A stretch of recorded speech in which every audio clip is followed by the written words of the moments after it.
Good Wednesday morning. It's the main event. I'm your humble host who doesn't turn off his computer, Stephen McCollum. And you know him as 17-year NFL veteran. Oh, bro. Well, you hit your 7, technically. Oh, bro. 3-time Super Bowl champion for your Dallas Cowboys. And I'm just wondering if your price for your tickets, if you want to go to Dallas games, just went up. Jerry has to make up $250,000. Dale Hillestrace here, everybody. For the wrong finger, Steve. I meant to give him a thumbs up. For the wrong finger. You can put your hands on a player for $100,000, Yep. or you can put up the wrong finger for $250,000. My favorite part is I saw the video. After I saw his explanation, I didn't see it before that. I saw it afterwards. And he looks at the people and he middle fingers them, and then he smiles at them and points at them. Yeah, it literally was. He was not flipping his own fans off. Hey, yeah, well, that's what he said afterwards. But how do you – okay. I've been in a lot of situations in my life, but I've never once been like – but then used the wrong finger. I've never been all – Yeah, but you're not 80 years old, Steve. You're Get out of- 40. get For out crying of out loud. Give the Get guy out a little He break. was sitting there thinking, suckers buying these expensive tickets for this crap I put on the field. Haven't won a Super Bowl in 40 years now. Suckers. Well, the game That's what he was wasn't even in thinking. Dallas. I know. That's the best part. He wasn't even in Dallas. Yeah, but once, but yeah, he was doing it to his own fan base. That was the best part. Goodness Which I don't gracious. get, man. I get it. Owners are held to a higher standard, quote unquote. Man, $100,000 for hitting your own player. That fine was to placate the NFL and the Yeah. NFLPA. Yeah. That's all that fine was, folks. Yeah. It was. They Somebody knew said, the hey, heat was coming. Somebody made a phone call to Bidwell and said, "You've got a problem. Make it go away." And Bidwell went, "I will find him. How much do I need to find him?" And they find him, and they move on now. And he called Jonathan Gannon and said, hey, we got to do this so we can sweep it under the rug and keep Yep. moving on. Yep. No Yep. more distraction.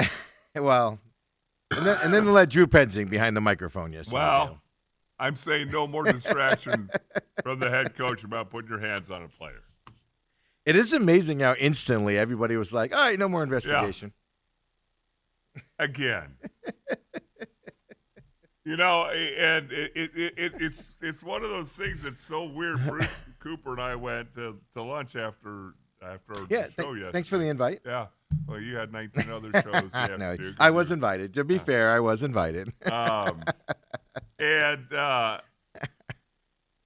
it didn't. In our day, that was a nothing. It was like, oh, Yeah. okay. It's almost like, okay, you got bumped and you went about your business. You didn't get your feelings hurt. It was more than a bump, though. Come on. Andy Reid checked Travis Yes. Kelce earlier this year. Yeah, but that was not hands. That was No, that it was was gut. a chest bump, Gut. gut, shoulder, Gut whatever. on gut. Well, whatever hit him. Andy first. Reid was heated, but it was different. You didn't look at that Andy Reid one and went, "Oh." And That I didn't Jonathan look at Gannon this one- either. Oh, see, I did. I saw Jonathan Gannon. Here's the problem. If Jonathan Gannon acted like that on the sideline all the time, then it would have been easy to go, that's just him being passionate, and he's just fired up. But he doesn't do that all the time. That was straight anger But see, and attacking a guy. See, but Attacking an innocent little running back the difference who's just trying to make a living down and feed his family. And he flat out attacked him. The difference between you and I is you still have your feelings hurt from 30 years ago when you stepped on a piece of grass at Thompson. And I get spit on and not even blink an eye. I wonder this, and I wonder this. I wonder if players in the locker room also led to the fine side of it. That we'll never know. I think it's probably just the easiest way to deal with it. Yes. Gannon's making what, $5, $6, $7, $8 million. It's a blip for Hey, him. let's do this. We'll fine you. We'll make it public, and then boom, Yeah. we move on. Yeah.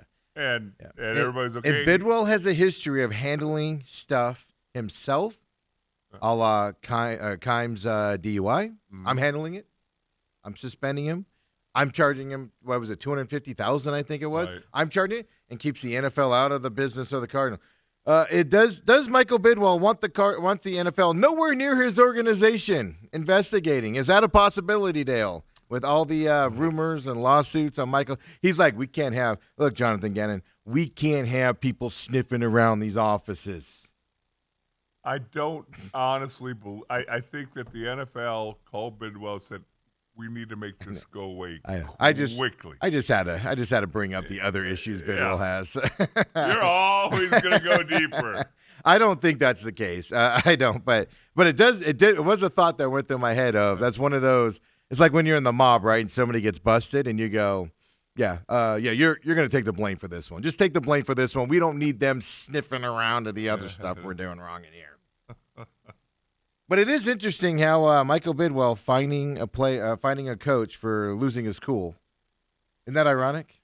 Michael Bidwell finding somebody else for losing their cool. He's made pregnant ladies cry, allegedly. He's made grown men cry, allegedly. And he's like, you can't lose your cool around me. No, but it's sweeping it under the rug. Yeah. $100,000. And I don't know what the fines are for coaches. I don't know if it could have been more. I don't know if it could have been less. I don't know if there's rules to that. I don't know if there's even a chart.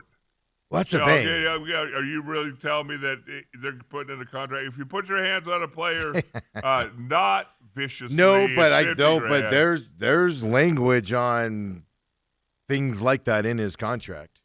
If he walked up and just straight out punched Amari DiMaccardo in the face, just punched him in the face, you're getting fired for that. You're getting fired without cause because you have a clause in your contract. With cause, you mean? With cause. You got a clause that does that. Now, this was a little, I wouldn't have fired him for it, but, fines probably appropriate and stuff like that, but only $100,000. How does that make you feel? I mean, I just sit back, though. But hold on. Before we get in, I just sit back yesterday, Dale. I just sit back yesterday. How much control has Jonathan Gannon lost? We thought Jonathan Gannon was this head coach that had it all together. He's got the culture right. He's got the standards right. You know what we've learned in the last, when was Sunday? 4 days? You know what we've learned? He's got zero control. That's shocking to me. It's shocking to me. It's shocking to most of the fan base, Dale. All of it put together, the 3rd and 8. Jonathan Gannon, we're going to talk about Pensing here in a minute. Jonathan Gannon I wasn't happy with that call, but I couldn't call the timeout. There's a clock ticking. God forbid I stopped the clock with the timeout. To now losing his cool on the sideline, to now walking it back and saying he apologized on Monday, to now being fined about it. This man has no control over his team, Dale. It's what we're learning in the last 4 days.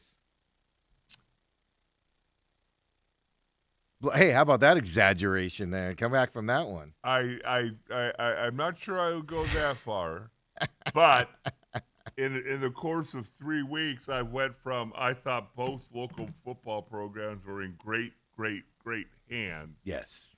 To okay. One scares me to death. So you're on board with this. Yeah. It's amazing how you go from so much esteem, we're headed the right direction, to, oh, dear God, we're going to need a new head coach here coming up. It's amazing how fast we haven't done a gradual. This is like just stepping off that giant cliff and just free falling. Well, to me, though, it's not Sunday. It's a culmination of the entire start to the season because we talked about it yesterday. They literally could be 0-5. Yeah. They could be 0-5. And they could also be 5-0. That's the weird could. part about it. It's not like they fell off that way. But your record is what you are. 2-3. And they're 2-3. Against, except for the Niners, maybe the Seahawks, definitely 3 of the worst teams in the NFL. Yes. New Orleans, and you're 2-3. Yeah. Yeah. It's brutal. And it's just this free fall. I was just sitting back last night just going, oh, dear God, I don't think I've seen. I liken this like when head coaches lose their job, you can see it coming. My favorite one is like when they all of a sudden forget standard coaching stuff, right? Like Bruce Cooper back in the day with ASU. Good coach, gets him to the Rose Bowl, gets him within a game of national championship. I think it was 2 seasons later. Then he had high hopes that year and kind of faltered. The next year is against Oregon. And he could have called timeout, and he didn't. And he just let the clock run down. And I went, yep, Bruce Cooper's about to lose his job. He's lost control. He's out of this, and sure enough, fired right after that. because it's just when you start making mistakes that you generally don't make, and you lose focus on the stuff you've always been proud of and always covered. Jonathan Gannon's doing that right now. And I questioned yesterday, is the pressure getting to him to have that breakdown that he had on the sideline? Don't you think, because I coached a lot of years in this, and I was never really surprised at a season. There were seasons where I thought, hey, we had a chance to be good, Yeah. and most of the time we were good. Yeah. This season's going to be a challenge. Don't you think they came into this season thinking just like we did? Yeah. All right, we get out to this 5-0 start. They better have. Indianapolis is going to be a easy game. Yes, but think about this even more. It's not just the way they're playing in their record. If it was all Jonathan Gannon is correct. Jonathan Gannon has made a horrible mistake in his press conferences. I feel he's made a horrible mistake where he has said, "You don't like Drew Penzi's play calling? You come after me because I approve it." He had a scapegoat in Drew Petzing on the way the offense is operating. He took it upon himself, and I took it as a challenge to go, all right, I'll start blaming you for Drew Penzing's play calling. So it's not just the losing, it's not just the way they're looking. Then it's covering for another guy. You've had to do that before. You've had to cover for somebody else, right? And you have to be like, oh, no, everything's fine. But you're like, oh, guy doesn't do his job properly. It's ridiculous. Why is he even on the field? But you stand up for him. That takes a toll on you, man. Well, the other Things thing, out of your control in the moment take a toll on you on top of it. And that's where you can kind of lash out a little bit and lose control. Is he's like, I'm going to have to fire this guy. I'm going to have to make a move here. I'm going to have to do something in this move. And you don't want to do it, and you fight it and you fight it and you fight it. I just see a guy that's fighting the inevitable move that has to be made. We saw it with Torrey this year with the third base coach. Well, the other thing is, I think, you brought up Bruce Arians the other day and the special teams coach Amos, whatever. Worst special teams on the planet, and he refused. He said, "You will fire me before I fire him." But the difference is Bruce Arians had some success. He'd been in the playoffs a couple years. He'd done some things, and this coaching staff has not done that here. Now this is the first year with expectations, yes, and they're melting down because of this. That's why it's alarming to me. They're technically allowed to have a bad season. They've improved the last two. They're technically bad to have a bad season to where we'll complain about it, but we shouldn't be all up in arms about it. And we're all up in arms because the way they're handling the lower expectations is what's shocking. No? You don't think so? The higher expectation. The higher expectation. Yeah. It's not that they're failing. It's that how they're doing it. I'm not kidding you. I see a lot of Torey Lovello in this coaching staff. I don't know about that. Bury your heads. We'll get better. We'll get better. Oh, I'm okay with it. I'm okay with the third base coach doing that. I'm okay with it. And everybody's just sitting back going, okay, that's not working.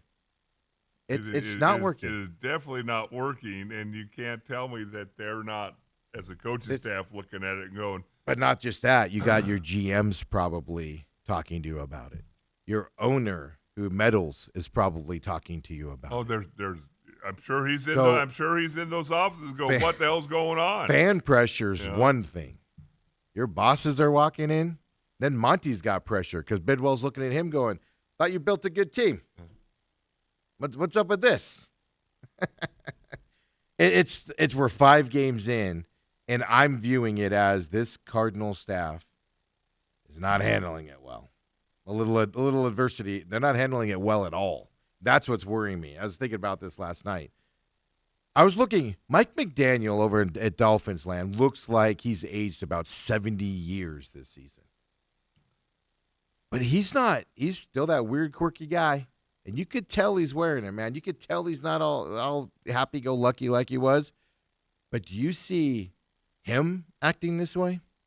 I don't. I watched his press conferences last few weeks. It's weird. He handles stuff differently. But I don't see him. It's almost like Jonathan Gannon's losing control, and he can feel it losing it. So now he's acting out on top of it. That's what scares me the most. We're 5 games into the season. Yes, it's an underperformance. But they're not giving us the implication that they're going to be able to get out of this. Well, that's the thing. Again, I dismiss what happened on Sunday. I think the bumping him, punching him, whatever you're going to say, I think that's gone. But the fact remains you're 2-3, and you're playing a 4-1 since Indianapolis team that you had marked down as a victory. Yes. And then Green Bay's going to come here, and you could very easily be staring at 2-5. And then your bye week, and then you're at Cowboys for a Monday night football and game. the start of your And schedule the Cowboys was score the 40 easy again. part. The easy part.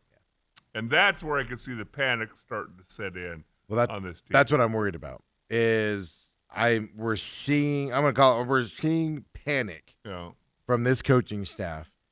And whether you know it or not, Dale, you've been in a lot of locker rooms, not a lot of losing ones in your life. And not a lot of them with high expectations, and you falter from those expectations at big levels.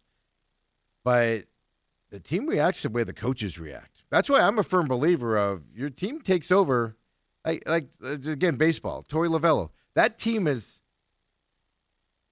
mindset is soft, right? Because their coach gives them the implication and allows them to have that mindset of softness. Hey, take it easy, guys.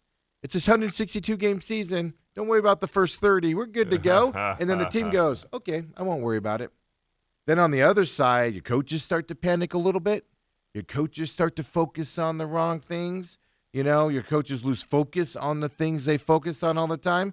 That's going to affect you even more. That's going to get down into the players as well. This weekend, I said it last week, you've lost your fan base. I'm telling you, they've lost their fan base. Sure, there's some diehard ones there. Is there a worse team to be on the slate to come to your home a week from Sunday than the Green Bay Packers? I know. This is going to be ugly. Oh. I might have to go drive green and yellow so I don't get beat up showing up. I don't even wear a Cardinals shirt anymore. I just wear a red shirt, and then I have a Cardinals hat on. I'm not buying a new Cardinals shirt this year. You're not buying one of their new rivalry? I'm not doing it. Sure. Not doing it. Not if they're going to put this performance out there. But that's my thoughts on the Cardinals last night. And why do I have those thoughts, Dan?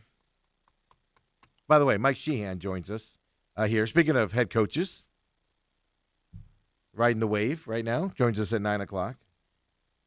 But you have an offensive coordinator problem. It's even worse today. So much so, he's mirroring the same words that his head coach used the day before. And that's even worse in my eyes. They're not helping themselves. Stop. If I had advice to Jonathan Gannon and Drew Penzing, stop talking about it. Stop talking about the 3rd and 8 play call. Stop talking about how you thought, and we got the clips for you, how you thought Marvin Harrison Jr. Impacted that game, and you were happy with it after the game. But when you watch the film, you go, maybe I should have gotten the ball some more late in the game. No point in that game, in that second, third, fourth quarter, did you go, Marvin Harrison Jr. hasn't caught a ball in a while. Well, in that, I have the clip for and you, and therein lies the head coach, where since he's not the offensive coordinator calling plays or the defensive coordinator calling plays, that's where he comes and says, when the defense is on the field, hey Drew, we need to get the ball back to Marvin. We got a couple good receivers on this team. Yeah. Maybe we should throw a couple plays their way. This is amazing what is happening right now. So let's get into it. I hate to do it. It just never ends. It's so depressing being a sports fans here in Arizona right now. And the last thing before you play the clip, we talked about this a couple weeks ago, how it seems like teams take on their cities, like the Steelers and all the Pittsburgh teams always kind of been gritty. Yeah. It's the same Blue thing collar. in Buffalo. Yeah. You go to Miami, resort town, beach, kind of cool. Beat up your wife. Kind of girlfriends. soft. Are we a resort town? Is that why? This is my problem. We generally don't have softness until recently. Those 7-second and less Suns teams, they weren't the ultra physical teams on the planet, but they'd mix it up. Oh yeah, they'd mix it up. They would lose in the playoffs because other teams would get more physical, so they didn't match that physicality. But they would mix it up. Tom Chambers' Suns, they would Tom Chambers would clock somebody if they did something crazy, right? Cardinals teams of the past, even the bad ones, Yes, they'd fight you. they were mean sons of a gun. They didn't have the talent. This is the first time in my life, I think, that Phoenix sports, all of them, except for ASU, and we're going to find out their toughness Saturday night at Utah. Yeah. This is the first time in my life where our professional sporting franchises aren't tough. If you look at the last year, now It's again, frustrating. I'm a bit more excited about the Suns after having Coop in yesterday and talk about maybe what's going to happen. But They're going to be tough. if you look at the past seasons, They're not going to win, but they're going to be tough. Suns were soft. Yeah. Diamondbacks are soft. Yeah. Cardinals are soft. Mm-hmm. Cardinals soft this year. They weren't Yes. soft last year. And I don't know what happened. Exactly. It's you added tough guys and you got soft. You would think. Well, here's the thing, right? You lost the offensive guy that you brought up when it happened, and now everybody's kind of jumping on that side. Clay Adams. And so you got that. But then just guys like remember the defensive line last year? They've upgraded the talent on the defensive line. But Dennis Gardak, man, playing for the Jaguars right now. They love him over there. Oh. He's doing what Gardak does. Kazir White, he was the tough guy in the linebacker Yeah. position. Who's taking those roles on this defense? Tell me who's taking the Gardak role and the Kazir White role on this defense. You don't have one. You can't name one. Name somebody where every week you go, wow, that kid, for a little talent that he's got, he is making his name known and the crowd loves him. Tell me somebody that the fans have fallen in love with on this defense this year. Because in the past it was Kazir White, Dennis Gardak, Buda Baker because of his physicality. You don't have it anymore. Well, you lost physics. You got rid of guys to upgrade talent, and you lost the meanness that was out there that we all fell in love with. Well, and the other thing is you got Hernandez who's played 23 snaps. Yeah. You can't be a mean tough guy when you're not playing. He's coming off injury, though. I'm not going to blame him. But what I'm saying is he's only played 23 snaps. I'm not going to lie to you. He better play the whole game this week against the Colts. I have no doubt in my mind. We saw it last week. When Hernandez comes back and plays fully, that offensive line is going to improve just because he's back on that line. It's going to be an amazing thing to see when it happens. Now, just bring him back right and don't rush him back right so he can play the rest of the season. Kind of a deal. When he's fully healthy, I think he'll be 2-6. Greatest comeback ever. Here's the other side of it. This coaching staff is giving me and a lot of people no hope that they can turn this around. That's the sad thing. We're 5 weeks into the season, and you've literally watched all hope just disappear. The Bengals get a dose of hope yesterday. They trade for Joe Flacco. They have a dose of hope now because they traded for a 40-something-year-old quarterback that's lost it in his days, but he can still do a decent job out there. And all of a sudden, the Bengals fans are like, whew, maybe we can stay competitive in this division. Maybe we can go for a wild card spot. Imagine being Flacco going from Cleveland to Cincinnati with that receiving core. Right. Right. It's just Falcons got rid of their wide receiver coach. Not that their offense has gotten in a lot better, right? But where's the improvement that the Cardinals are doing going into this? They literally 5 games into the season, everybody's lost hope on you. That's not good news. That is not good news at all. Partly because of your schedule coming up. Nobody has them winning this game weekend against the Colts. Nobody has them beating Green Bay. Nobody. If you do, then you are just one of those diehard Cardinals fans that just root for your team through thick and thin. God bless you. And then the Cowboys after that. Next 3 games are right-in losses for the Cardinals in everybody's mind. It's not good. That's not good 5 games into the season, man. I guess you could look at it and go, well, these last 3 games we thought were right in wins. That's the best part, man. Wouldn't it be just like the Cardinals? They go out there and they blow out the Colts on Sunday, and then they blow out the Packers at home. And all of a sudden you're singing the praises. They're scoring 70 points against the Cowboys on Monday night, and they look amazing. Extend Petzing. Extend Jonathan Gannon. I just see all these. I mean, even the Browns, they traded Flacco. But what are they doing? The Browns are writing off this season. But what are they doing? They're giving you hope because they have Gabriel's starting now for them.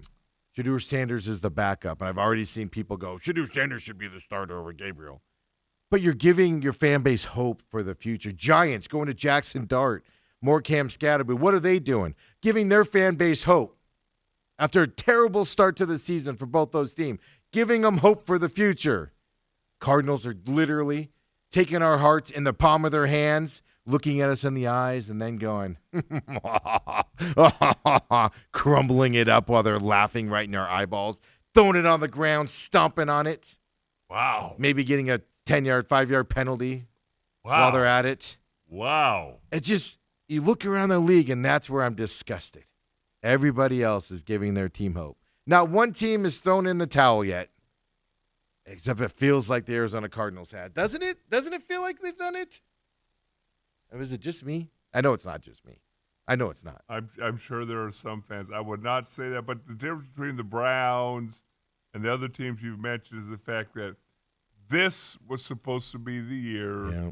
that the Cardinals, and I've now read some things where a coach does not make it to his fourth year without having a playoff appearance in the first three. Rebuilds, I'll put it this way, rebuilds don't take 3 to 4 years, and that's what the Cardinals have always said they're going to do. They've required a lot of patience from their fan base. Teams literally go from last to first in the NFL. Every year. And the Cardinals have said we're going to be a 3 to 4 year rebuild time frame. And the fan base went, all right, and they showed the improvements the first 2 years. Yep. If anything, they might have been ahead of schedule a little bit. And now this regression on the backside, that's where I tell you this, coaches don't make it to their fourth year if they have a regress year in the third year and they have all the other extracurricular problems out there. You definitely don't make it to the fourth year. And by extracurricular, you know what I'm talking about. The sideline stuff, your offensive coordinator stuff. Do we have to do this? Everybody check your blood pressure today. Let's get this out of the way early here on the show and everything. They let Drew Penzing go to a microphone yesterday. I complained the other day, D. McCarter, he does get credit because he went to the microphones after the game, but I kind of questioned the attitude of it, right? It was kind of like, I got to flush it, I got to move on, blah, blah, blah. I was kind of like, I'm not saying you have to be crying and stuff like that, but have some remorse in your voice, right, of what you did. Yeah, it was a huge mistake. Address it and move on, right? Then Jonathan Gannon, his body language and the way he talks in his press conferences kind of bothered me a little bit. Like, he's just like, whatever. I'm fine with everything happening right now. Everything's good. Everything's good. Watch Drew Penzing's body language here on these 3 clips I got for you. 4 clips I got for you. First of all, obviously, he has to address the 3rd and 8th play call. But I'm just telling you guys, blood pressure medicine, Drew Penzing on the 3rd and 8 call. The question is about the 3rd and 8. You can barely hear it. Yeah, I mean, at the end of the day, anytime I make a call, I'm trying to go win the game. Whether I'm putting the ball in Kyler's hands, whether I'm putting the ball in the back's hands and trusting the O-line. I think just based on the situation where we were, the down and distance, I didn't love the call. Felt like I put our guys in a tough spot and not happy with that. Again, it harkens of, okay, if both you and the head coach don't love the call timeout. This is the problem. They're not saying, we thought about it after the game. We looked at the film, and we agree that wasn't the right play call. They're telling you in the moment they didn't like the play call. This is why they need to stop talking if they're going to say this stuff. In the moment, they have both admitted, well, we didn't like it when we called it. But we ran it anyway.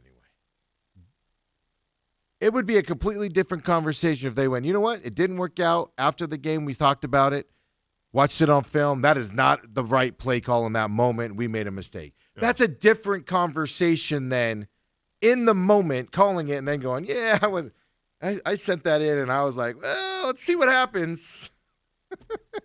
I told you even on our high school level, we called a timeout to make sure that we ran the right play. And 3 timeouts, no shame in it.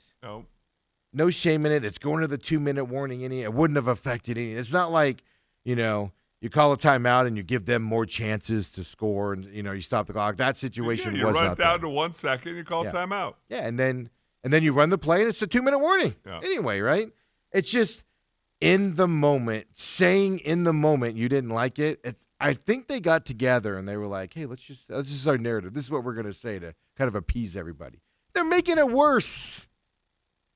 They're making it worse. And you would have thought everybody would have saw the reaction to Gannon saying that same thing. Nobody reacted to it well. Nobody did. Everybody was like, you're the head coach. Overrule him. Call timeout. And then Penzing shows up and just repeats the same talking point. They didn't pay attention to the reaction to Jonathan Gannon saying it. This is the issue here, is they think they're smarter than us, I think, Dale, going into this. Right? Kyler Murray, there's a lot of questions. Does Kyler Murray have a checkout? Doesn't Kyler Murray have a checkout? There's a lot of people that say Kyler Murray does not have checkouts in this offense. A lot of people say he doesn't have them. There's some pushback on that. Sometimes he does, sometimes he doesn't. How do I know? Well, we saw Jonathan Gannon bring that up and say not in that moment he didn't have a checkout. Drew kind of clarifies it a little bit more here on QB checks. There are times where he has checks. He did not have one there. No, that's pretty clarifying. How? But he said there are times he has them. Yeah. Gannon didn't say that yesterday. How do you go into a 3rd and 8 running play where they're stacking the box? You have a dynamic quarterback. Say what you want about him. He can pick up 8 yards with his own feet if he needs to. You've got if not the best tight end in football. Definitely top 2, maybe 3 in football. Number 4 draft pick that hasn't been involved in the offense at all since the first quarter. It's halfway through the second quarter. And you don't give him a checkout. If you're not sure about the running play that you called in, this isn't a failure. This isn't a oops mistake, Dale. This is dereliction of duty and not knowing what you're doing in a late game situation. I think I've told you before, when we were winning all those games in Dallas, we did not have an audible system, but we had a check with me system. Mm-hmm. And in a situation like that, Well, explain that to everybody that doesn't know. A check with me system would be there'd be 2 plays in the huddle. Yeah. And the defense would dictate which play was going to be called. Yeah. Are we expecting 8 guys in the box on 3rd and 8? I don't know if you're necessarily expecting that, but you have a pass play just in case they do that. Yeah. And they didn't have everybody clamming the box, but they had enough guys in the front that a running play wasn't going to work. You could see it in the lineup. And again, you should have checked out. Again, we're not talking about 3rd and 2. No. We're not talking about 3rd and 3. 3rd and 2, 3rd and 1, 3rd and 3. I'm running that running play all day long. Right. And you don't get it, you don't get it. Yeah. Then you look at your offensive line. You're running back by 3rd and 8. No. Here's the problem. It's when you could put the game away. And they decided to not even try to be aggressive to put the game away. That's just not good. Not good. Was there ever a situation with Troy where, especially in the later years with some of those coaches he didn't like, Jan Gailey maybe, where play calls went in and Troy was like, yeah, no. We're doing this instead. I believe that he did call some plays on his own. I don't think that Kyler Murray's to that particular spot yet. But we're really talking about the coaching and putting your players in the best possible position to succeed. And the Cardinals aren't doing it. That was not it. Drew Penzing. And now, like I said, Jonathan Gannon. We could just be blaming Drew Penzing for this, Dale. Jonathan Gannon literally went in and said, blame me, everybody. All right, we'll blame you too then. It's amazing. It's amazing how we've turned on the head coach. All because he defended his guy in a way that we're all like, okay, I'll blame you too. What's going on? Here's the interesting one here in the press conference yesterday with Drew Penzing. I mean, those are just parroted the words. Did you see his body language, though, in those two? Every time I make a play call, it's to be successful. Nobody agrees with you on that, Drew. Nobody. You've admitted yourself you made a play call on 3rd and 8. That you knew wasn't the great play call and you weren't putting your people in the best position. You said it in the moment.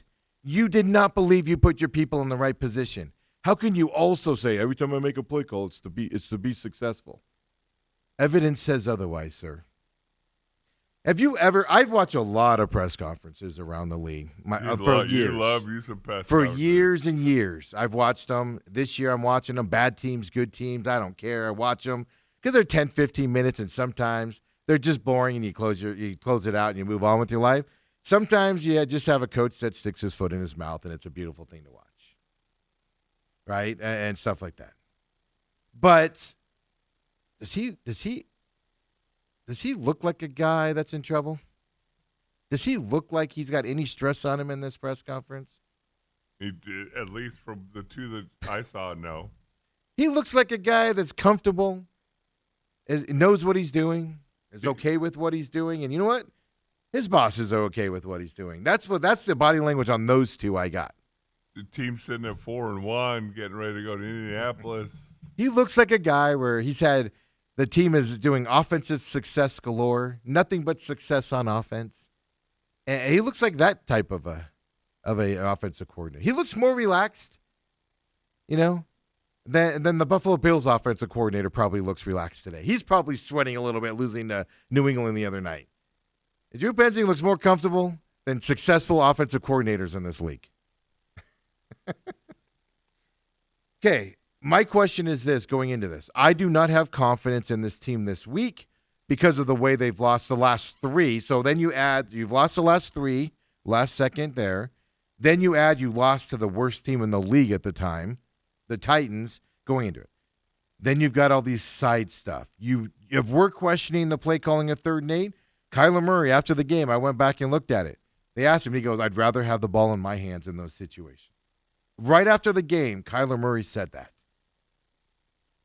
You can't tell me, and you can speak more than I can, you can't tell me that players aren't questioning what's happening on the offensive side. And again, there are times where a play call comes in and you're like looking over the sidelines going, really?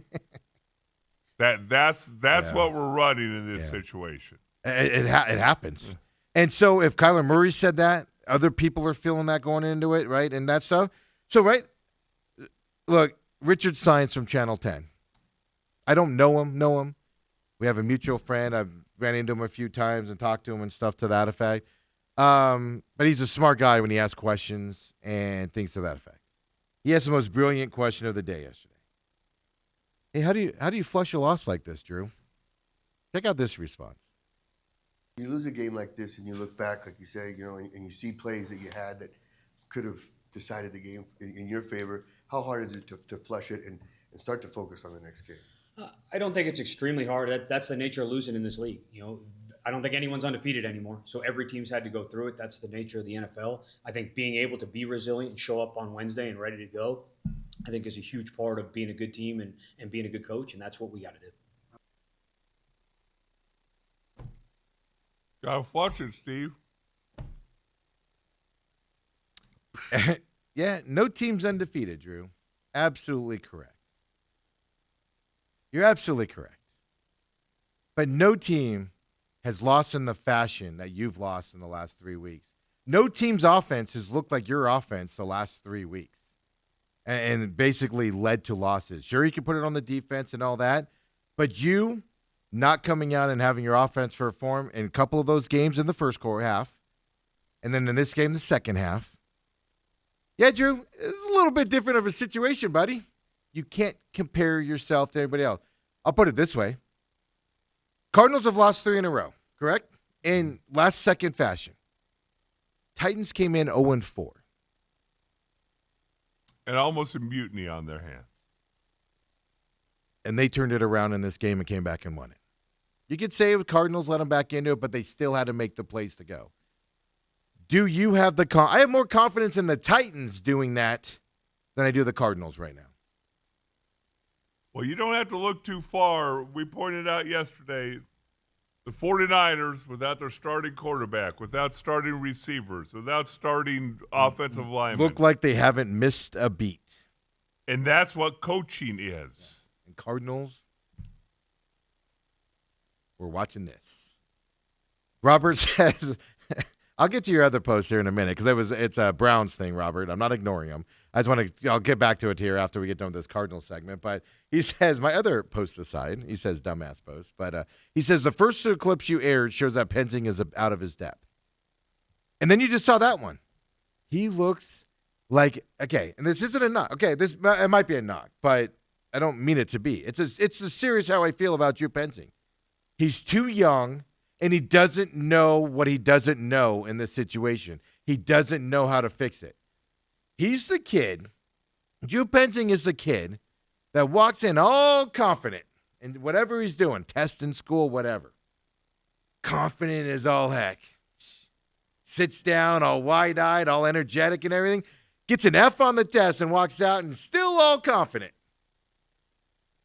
Just confident, has no idea how bad he's failed. No idea. Because he has no idea what's happening. Because he doesn't have the experience to know what's happening around him.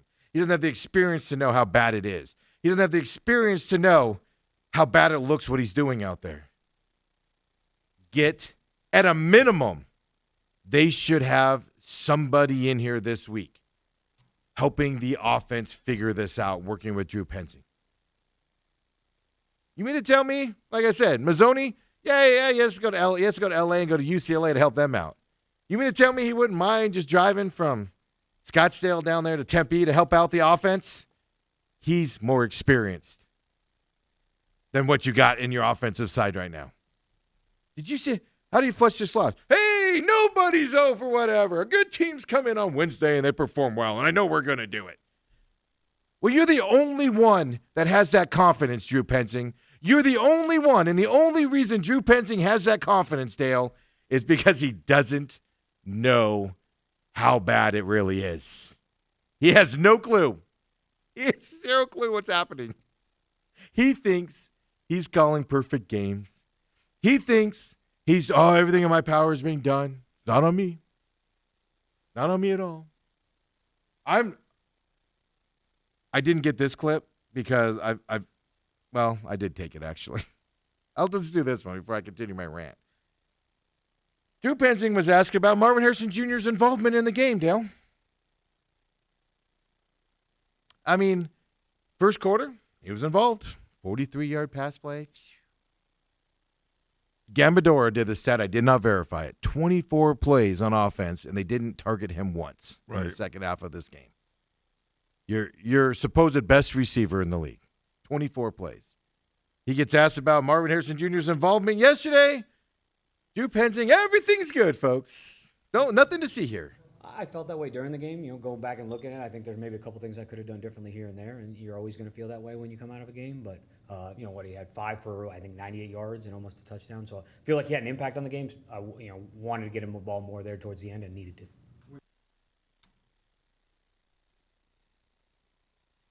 He had an impact in the first quarter. 5 for 98. And Drew Penzing's going, that's good enough. He had an impact in the game. I always think that, hey, a defense can take away a wide receiver if they want to. By coverage, by double teams, by things like that. They aren't double teaming him, Dale. But I also think about, and again, I'm bringing up big names. Do you think teams were trying to take away Jerry Rice? Do you think teams were trying to take away Michael Irvin? Hall of Famers, give him that, but that's what I'm saying. But I agree with you. Yeah, but I agree with you.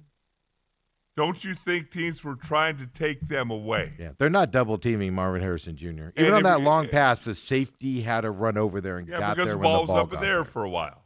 And so, why would he be your first read on every third pass play? Does not jibe with me. He goes, did you see at the end there? All just wide-eyed, just little kid, doesn't know anything. Just the world's his oyster, just wide-eyed, willy-nilly. Did you see him at the end there? I just maybe we need to get him more involved at the end of the game. This is the fourth game where we've all been. Can you get Marvin Harrison Jr. more involved, please? And he goes, yeah, maybe I should do that. I really need to do that. You've been saying it for 5 weeks, my man. 5 weeks. I agree with Robert. Penzing's out of his depth. I'm not going to even go so far as to say he's a terrible offensive coordinator. I think his route designs are terrible. I've been honest with you guys about that forever. I think his route designs are terrible. I think this team is regressing. The receivers don't know their routes. Kyler Murray and the receivers can't compete. You should not be doing that in week 5, let alone year 3 in a system. So I do think that's a problem. But he's out of his depth. He doesn't know how to get out of this. He doesn't know how to fix it. And then he's got defensive coaches as a head coach that also doesn't know how to get out of it. Why is there not somebody in here that can help him out as a consultant? It's interesting when you say that because there are too many times when 2 Cardinal receivers are within about 3 yards of It's each the other. routes. Yeah. I swear to God, watch the All-22. I wish NFL will not let us do an hour-long breakdown Cardinals film on here. They will shun us, and I don't have the kind of money to pay those fees, folks, to get that access. Route running, and Kurt Warner does it a lot on Twitter. You have a receiver, runs let's just say a 5-yard out. You got another receiver running a 15-yard out. Yeah. I've complained about this where Kyler Murray has to decide which one of those 2 guys is open before they make their break to throw the football. Well, not only that, when you do that, and I understand you try and force a defender to make a decision, you kind of cover the short guy or the deep guy. But generally you have guys on both of them. It's the third guy you're trying to confuse. And a lot of times you go to that deep guy. Now the short guy can drop back once the ball's released and get involved in that play. That's the thing. 5-10 yards apart, that guy that's covering the front guy, that ball's released. Yeah. It's 3 strides for him to be in the play after that. Yeah. Even if your receiver catches it, that's why we get no yards after catch, because the ball is able to be there because defenders are there. Now, in Jude Penzing's defense, that is a lot of route structure happening in the NFL right now. A lot of teams are doing that. But a lot of teams aren't having the same problems that we're having now with the Cardinals on that offensive side. So I just watching that yesterday, I know a lot of people want Drew Penzing fired, and I wouldn't be opposed to it. I'm not going to lie to you. But where's your faith you have somebody better stepping in? Get, at a minimum, what are they doing to improve, Dale? Tell me what they're doing to improve this week. They get back to practice today. Have they made any moves in the last 2 days to help them out? It's the same people sitting down watching film. It's the same people that don't know what they're doing, trying to figure out what they're doing. Sometimes as a boss, Dale, you ran a cookie store. Sometimes you got to sit back and go look at somebody else and go, what the hell do we do now? Maybe call Clayton Adams and ask him, hey, you have an off day on Tuesday with the Cowboys? We'll fly you in. It's nauseating. It's the more they talk, the more I'm realizing it's not. I want to be careful. It's not that they don't know what they're doing. They are trying their best. It's that they don't know how to get out of the situation because they haven't been in it before. You get a Norv Turner. I'm just going to throw Norv Turner out here, right? You get a Norv Turner here who's seen everything as an offensive coordinator, been through everything as an offensive coordinator. I'm not saying you go get him. I'm just throwing it out there. Dirk Cutter, is he coaching still? Is he somewhere? He's had some success and had some good, beautiful play calls in the NFL. Got the Falcons to the Super Bowl. Lost miserably, but there's got to be somebody that can come in here and look at your design from an outside perspective and say, hey, don't change that. Change it by doing this. Change it by doing that. Hey, on these play calls, you're calling this in this moment? No, that's not setting them up for success. You do this in this moment. You do this on second down. Here's the other problem. You do this on second down, you're setting up the third down. By running the ball on second down like they did, 2nd and 8 with 0 yards, you're not giving yourself success on the 3rd down and 8. Or a chance for success. You're diminishing your chance for success. You pick up 2-3 yards on second down, 3rd and 4 is a lot easier to convert than 3rd and 8 is, folks. Well, and what you could do with one of these guys, I'm starting to like your idea, whether it's a Norv Turner or somebody like him. Yeah. Fly him in on Monday morning. He stays till Tuesday evening. Yep. Come in with the game plan, talk about things they should do better from watching the Yep. previous day's film, looking forward, game planning, and then you're done. Yeah, and then they don't need to be there all week. They don't. no. Need, it's just a fresh perspective to help you out from that perspective. Ethan said the Cardinals need Kurt Warner as the OC. Kurt Warner doesn't want to coach. A lot of teams have asked him. He does not want to do it. There, Robert, by the way, said if Shedeur was the answer, why didn't the Bengals trade for him instead of Flacco? Shedeur's not the answer to anybody. I got news for you, Robert. I just don't have faith in that kid, man. I just don't.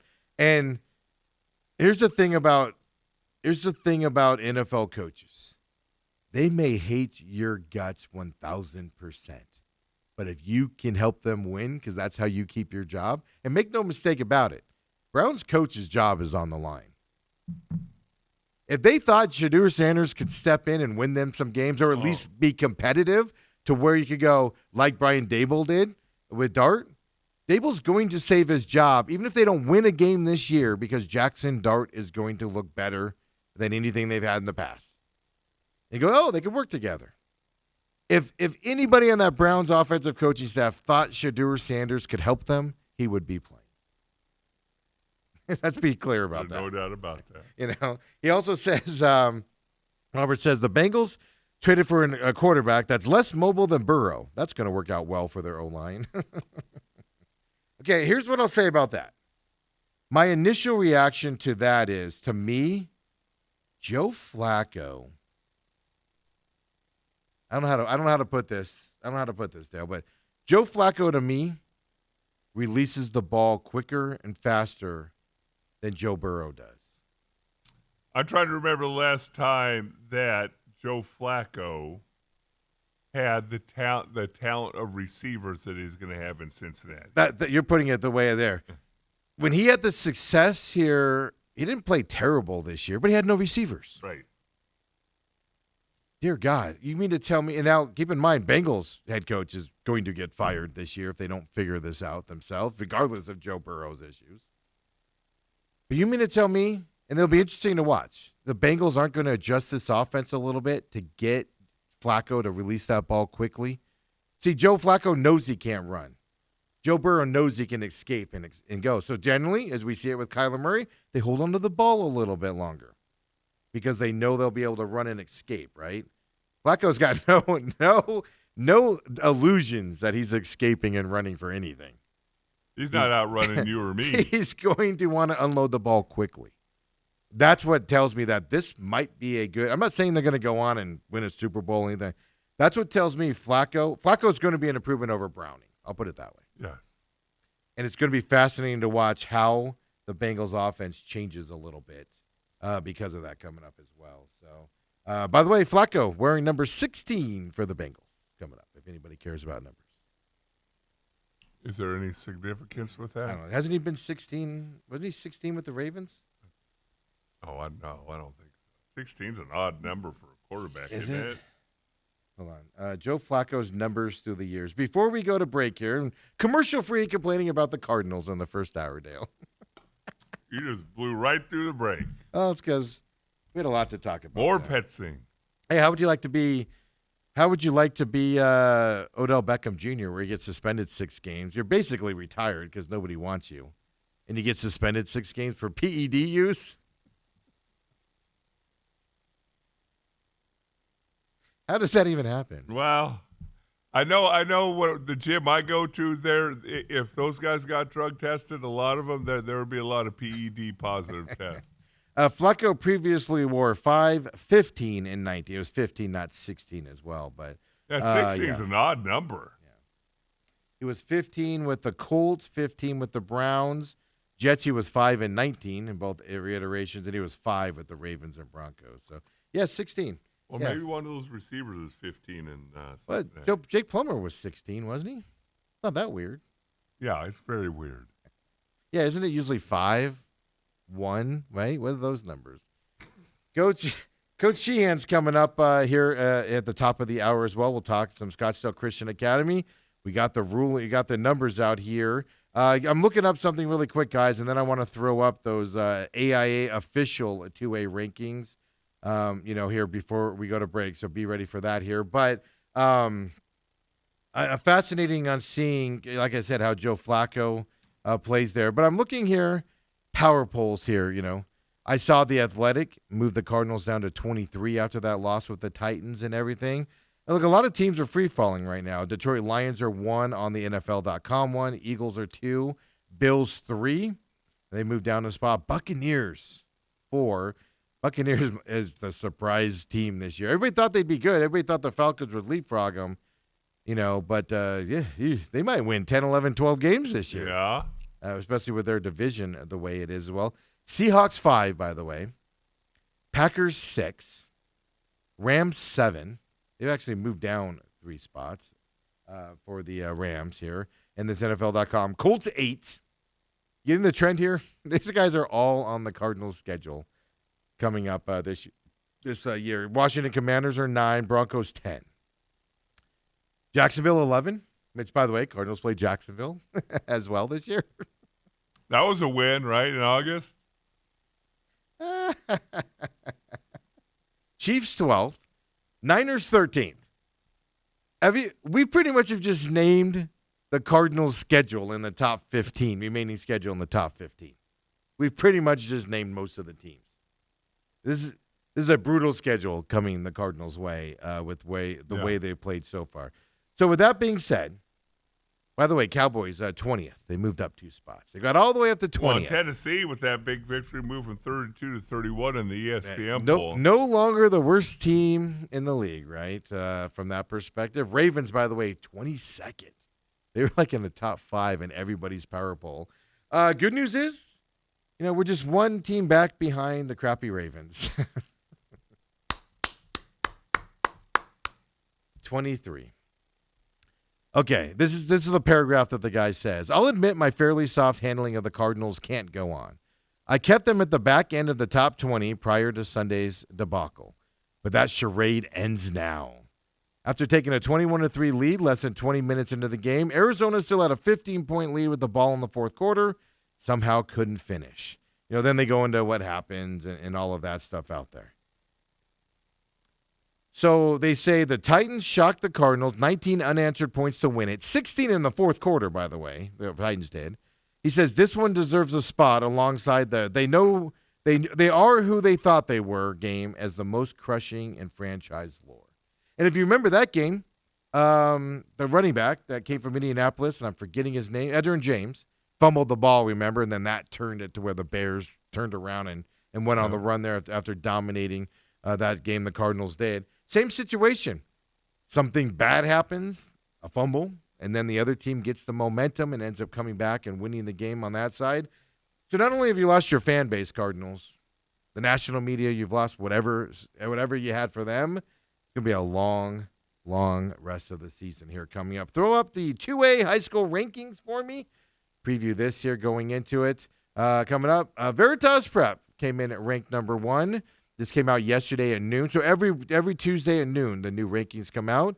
Phoenix Christian is here ranked number 2. Why is that important this week, Dale? Scottsdale Christian Academy's 3rd. Got a big matchup here between 2 and 3 coming their way here on these teams. So when we come back, we'll get to it. Coach Sheehan joins us. Ooh, see if he's sweating a little bit this week with what he's got coming up, Dale. Come on back, folks. Mike Sheehan, Bird's Eye View, coming up next.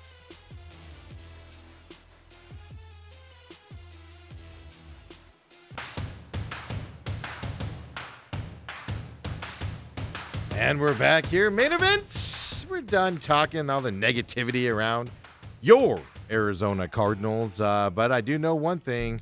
There is a coach around town that is locked in, does talk to his coordinators, does overrule them sometimes if needed. That's Mike Sheehan, of course, Scottsdale Christian Academy. Let's go with the Bird's Eye View.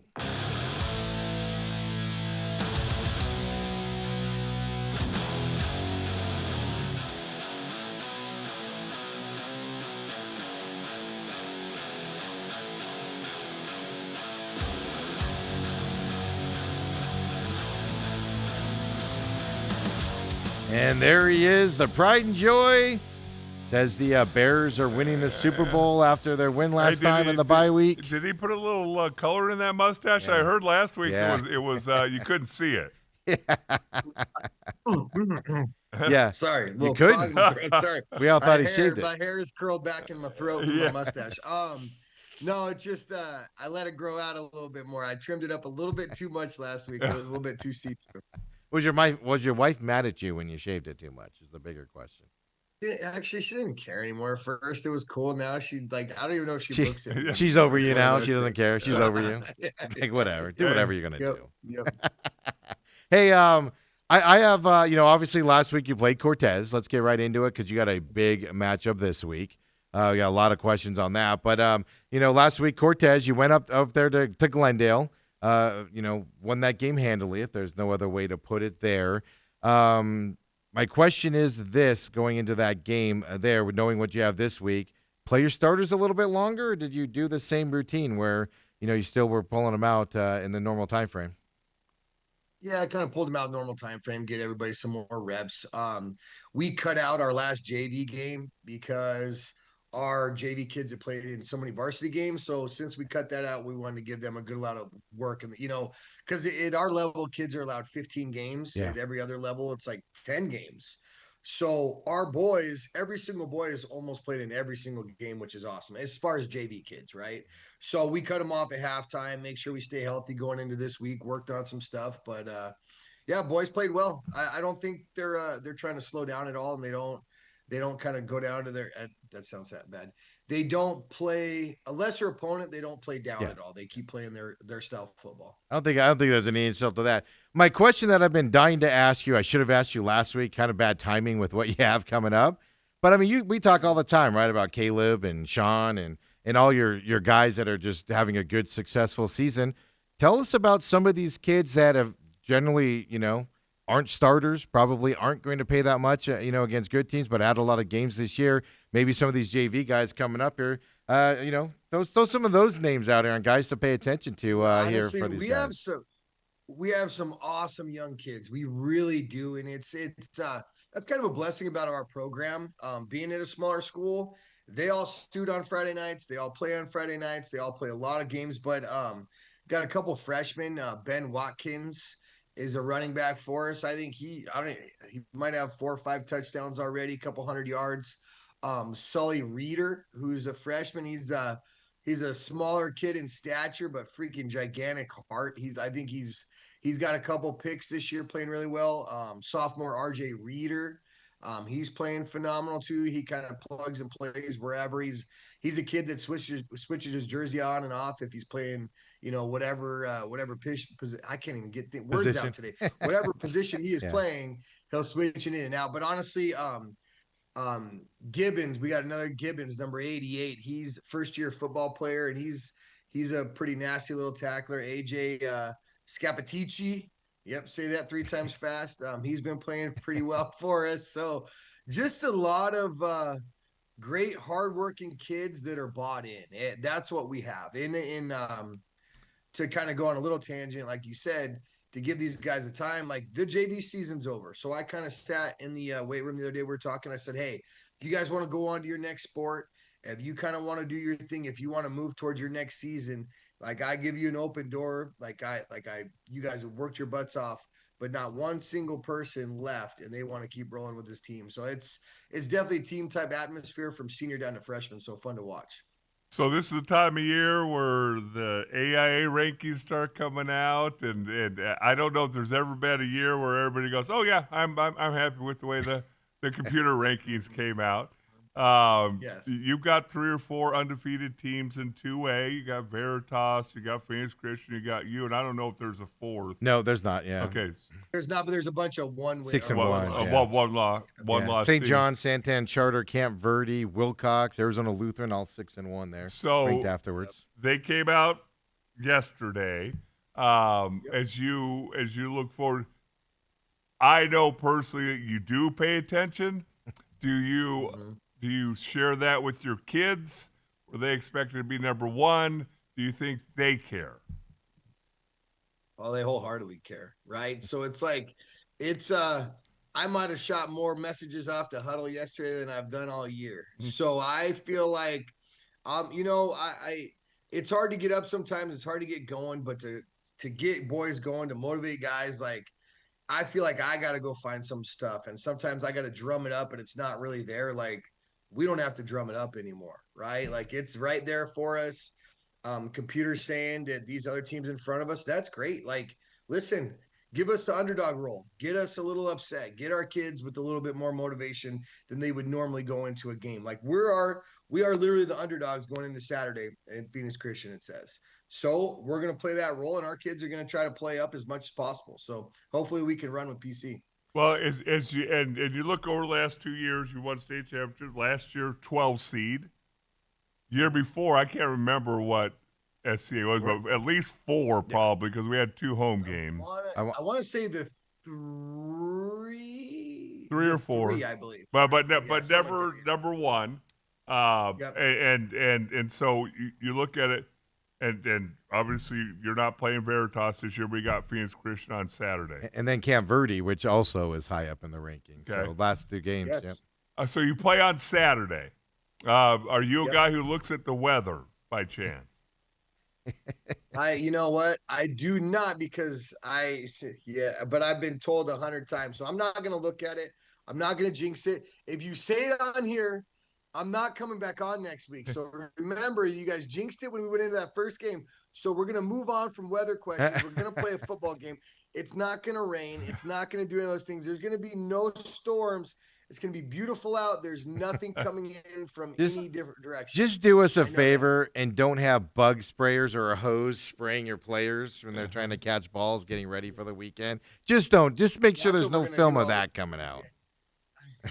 I know. I just here we go. And we throw the ball a decent amount. So it'll be be interesting. So. Yeah. I mean, he's got the valid question. I know you don't want to hear it, but it's a valid question. I know. So yes, I have paid attention Yeah. to the weather, and it's, you know what though? Hey, it is what it is. As long as we can play the game, let's roll. That's what it is, Well, right? So the we were ready question to play is- against Chino, and we are now. I mean, we talk a lot here about the Cardinals' offensive woes, Cardinals' offensive coordinator, et cetera. And you've got a good one, right? An offensive coordinator.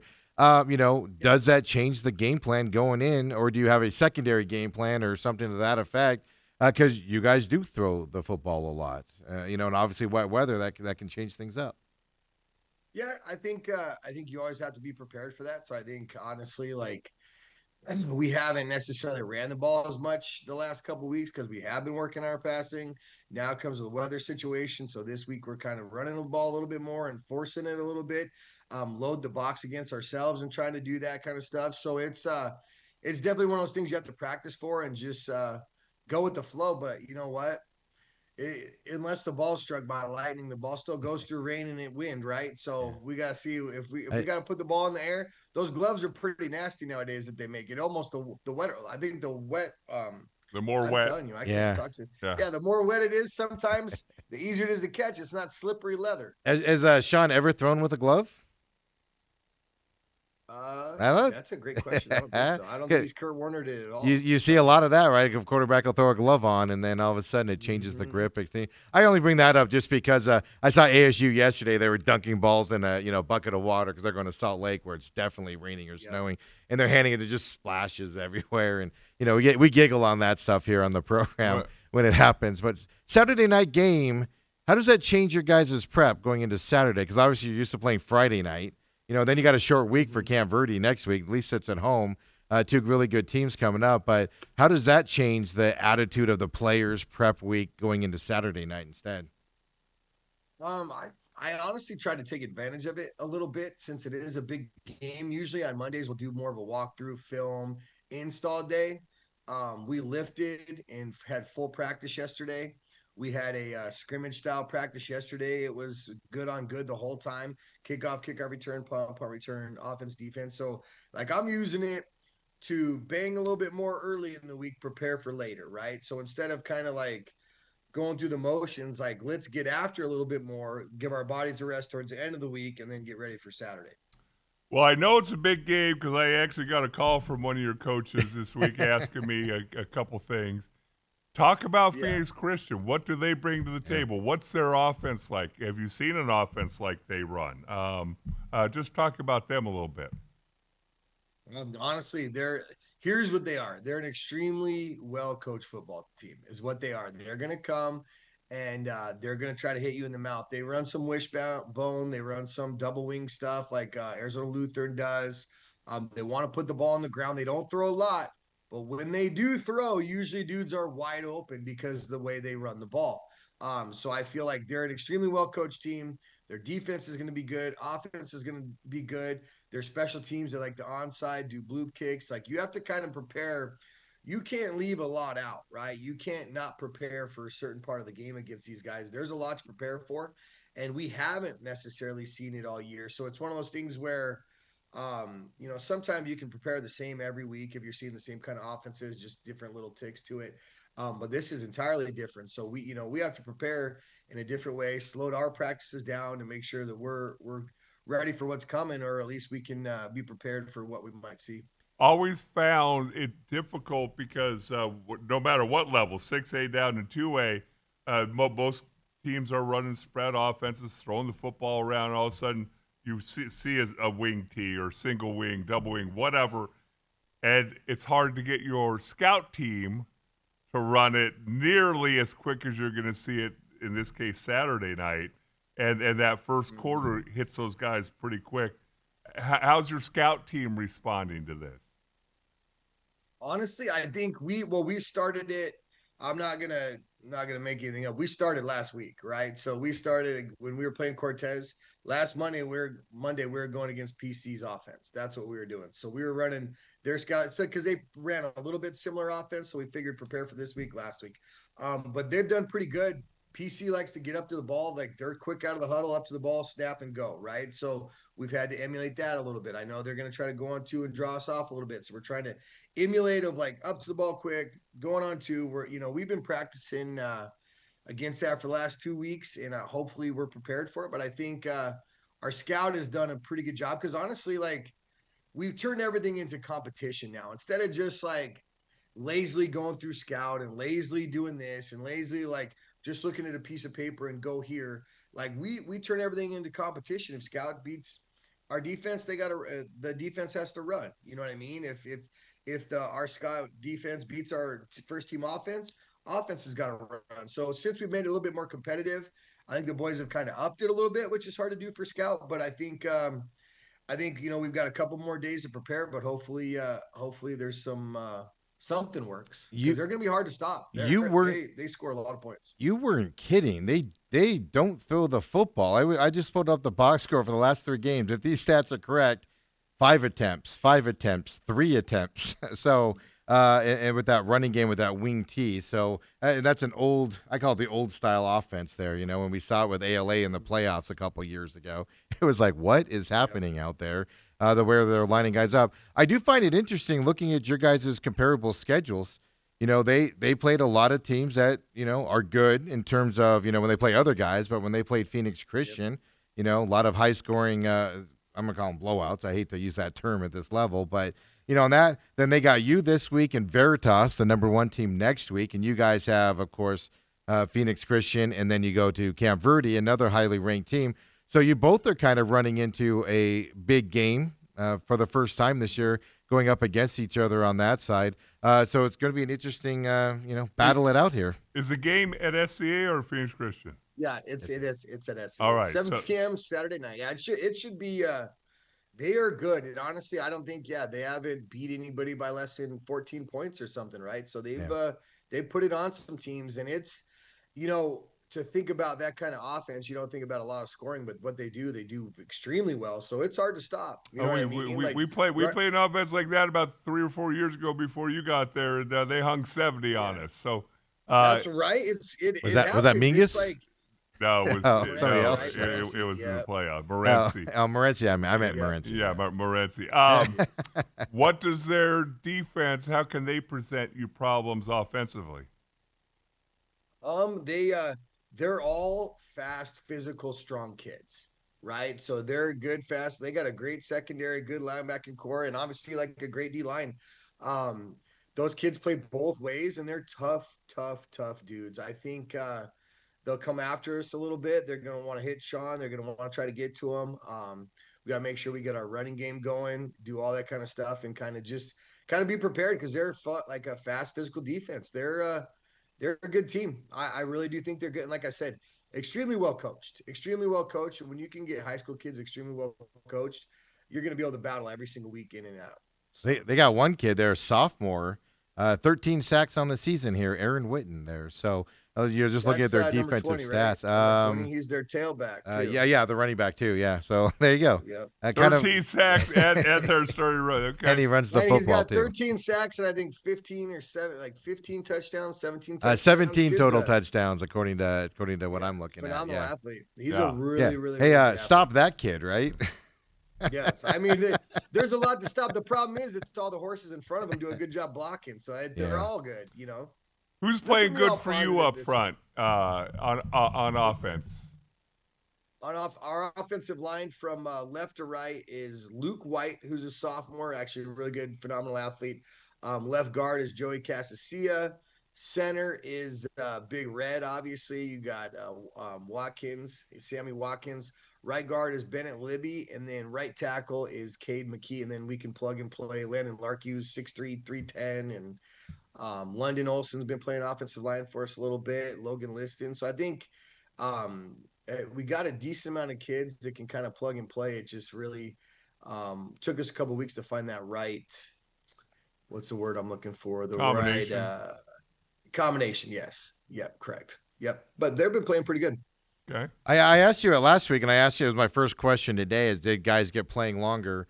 What are you doing going into this game? Because we're all willing to bet here a lot of money that your starters are going to have to be playing into this fourth quarter and to finish up this game this weekend. Everybody's anticipating that to happen.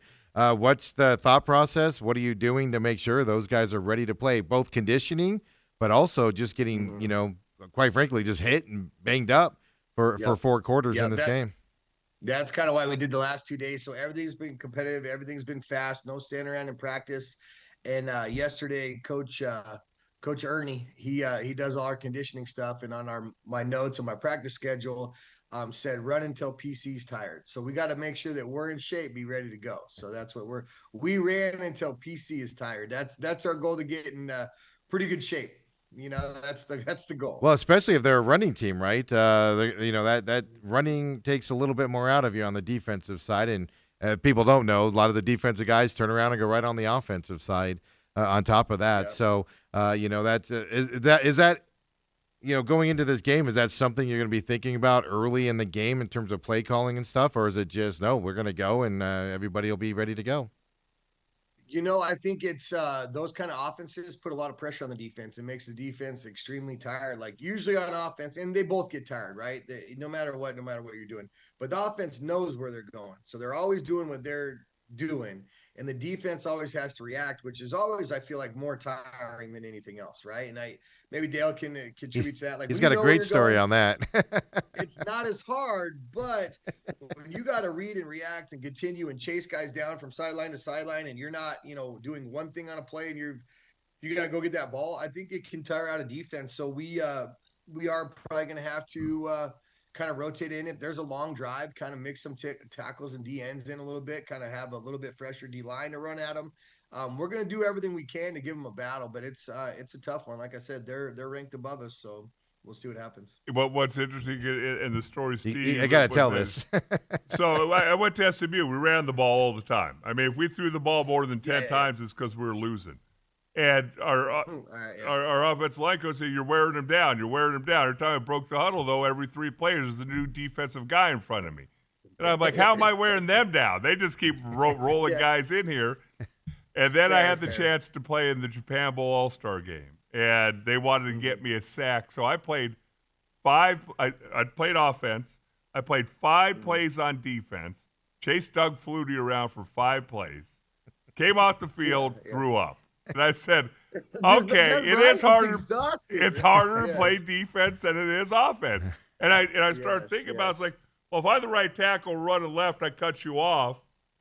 I did my job. But if you just stand there, coach is going to yell at you. So you got to sprint 30 yards Exactly. to get in the You gotta film. go at least get near the play, because Yes. if you're not on film running towards the ball, you're in big trouble. Offensive lineman, you're still locked up at the line of scrimmage. Hey, Yes. kudos, great yes. job. I Right? got So, you yeah, blocked. I yeah, did my job. So yes. it is much more Yes. difficult to play defense physically than it is on the offense. So, it- 100%. But obviously, you have 82 guys to substitute, so you're good Oh, to yeah, go, yeah, right? I think we're up to like 97 now on max prep. oh, did you Like, get it's some? probably up Did you there. get some? Did you get some transfers Yeah. here at week 5? Yeah, so who knows, right? Yeah, must I have do- from somewhere that I still haven't seen to this day. I haven't seen, like, I- I don't know. I do But, find it interesting on a side note as somebody that peripherally, peruses X and everything and these things.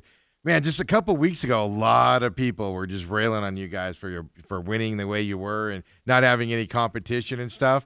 And then as I've been looking into Veritas and Phoenix Christian and even Camp Verde, I'm like, they're in the exact same situation.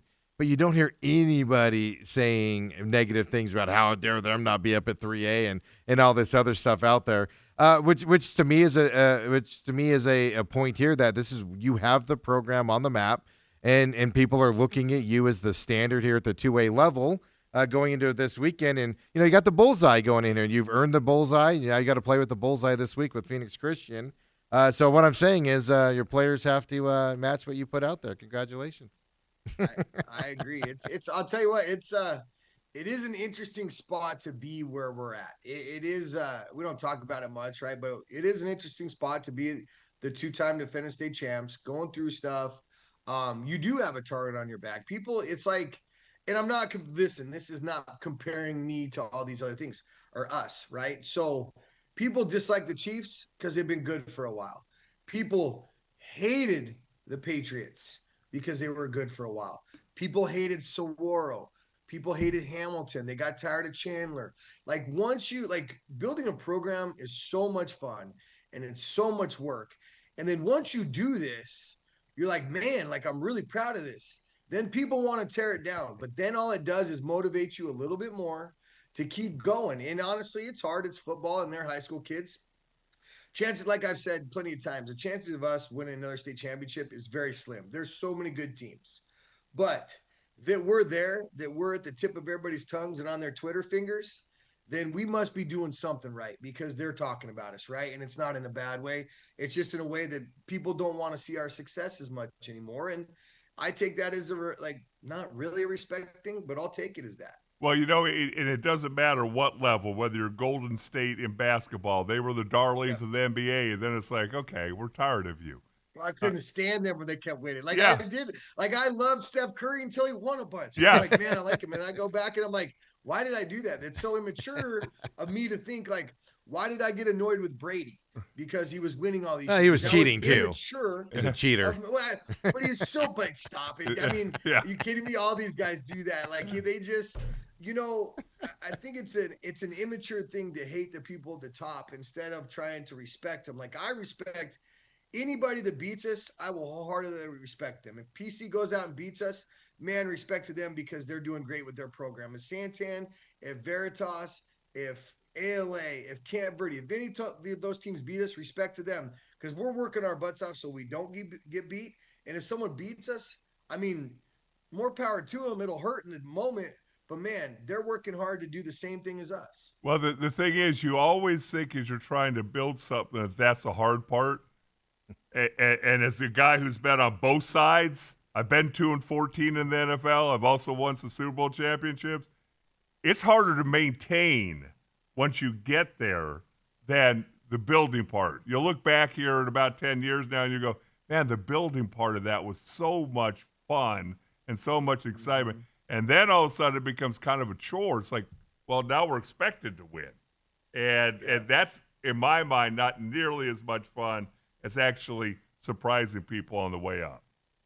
It's exactly what it is. It's the difference between surprise and elation and then disappointment, right? So it's like, if you're doing what you're supposed to be doing and you lose, or you lose a big game or anything like that, when all these teams are very similar, that I'm going to be so disappointed in myself. There's going to be a lot of disappointed families and teams in the program, right? But when we were coming up that first year, like, there was elation and then surprise. Like people were excited about it, right? Yes. We're doing these things and beating people and winning championships, and then we do it a different way.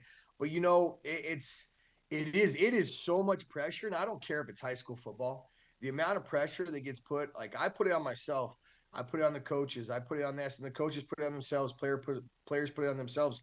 Like it's a lot of pressure. It's pretty real thing, and it's you don't want to disappoint others. And you also don't want to let others win because they want to see you lose. So that's part of the motivation, right? So that's my motivation is people that don't want to see us win. I want to win that much more and work that much harder. Okay, before I let you go, I'd be remiss if I didn't ask you about your head. Yeah, sorry. Uh, The lab just Sonny, quiet. Well, She's like, clap before on, you clap before on. you hit that up, I just want to say, don't sell yourself short on the rebuild side. Also, I know when you look back, that was the exciting part. Because if it was easy to rebuild, everybody would be doing it, and not everybody can do it and get to that point to build a program up like that as well. So, just from that Thank you. perspective, I love it. and then he's I love gonna it. he's gonna knock you here now. That's fair. Go ahead. Steve thinks he knows me. I'd be remiss if I didn't ask you about your JV program and the head coach. What was his record, and how did you evaluate his season? Coach Taylor. Do you feel Coach any Taylor, heat of your job security with him behind you here, the JV coach? I'll tell is you the what, question. he's awesome, man. He is a player's coach. Absolutely loves these kids. These kids love him back. It's one of those things like as a head coach, I miss that part. And Alex does such a good job with that part because I can't have those same relationships. Mhm. So I miss where he is at with those boys. Like the love, the extra work, the texting, all the stuff. You know, they go to him in confidence to go ask him to ask me stuff. So it puts him in a hard spot. But they entrust him so much. I don't think he's lost a game as a head coach, right? Except for maybe 3 years ago. The last 2 years, they've gone undefeated. He's done a good job of getting those kids prepared. And honestly, I don't give him a lot of team time either. It's not like he He's gets all this complained team wholeheartedly about the time that you Oh. take away from for crying out loud. You're trying to get him to Yeah, lose. hey, I'll tell him he's got this amount of time, and I want to do something else in the meantime. But he's honestly done a phenomenal job, and it's one of those things, especially as a high school coach, right? To be able to go out there and love these boys and have them love you back and get them to play for you, and you putting all your heart into them, and be a good coach and be able to do the X's and O's at the same time. Like he's done a great job, and Coach Salazar helped him this year. And we had a new coach, Coach Higginbottom. That's a lot of Coach H. it's a lot of letters. Don't ask me to spell it. Yeah, Yeah, no or kidding. Coach Higg, Coach Higg, or Coach Grayson. But they've done such a good job with those boys. I love where our JV program is at. I put a stamp on it. I think they play more reps of high school football than anybody else in the state until the playoff time. And I think that is attributed to why our team, like you said, we do keep building. So Taylor does a good job. These kids keep building. So we won 1 year, we won the next year. We're decently good again. And it doesn't just happen by accident with high school kids. It's not like we're going out recruiting a bunch of kids. We don't have all these transfers coming in. We've got homegrown kids that have been here since second grade, first grade, kindergarten that are coming through this program, and they're able to move up, play a lot of football. And Coach Taylor's doing a good job of just bringing those up and have them prepared for varsity football. We have to do the caveat here, since nobody said it. Dale's son-in-law, folks, is who Dale's referring yes. to on But that. he So is- there's a and relation I'm not there. just saying that and I'm not just saying that, right?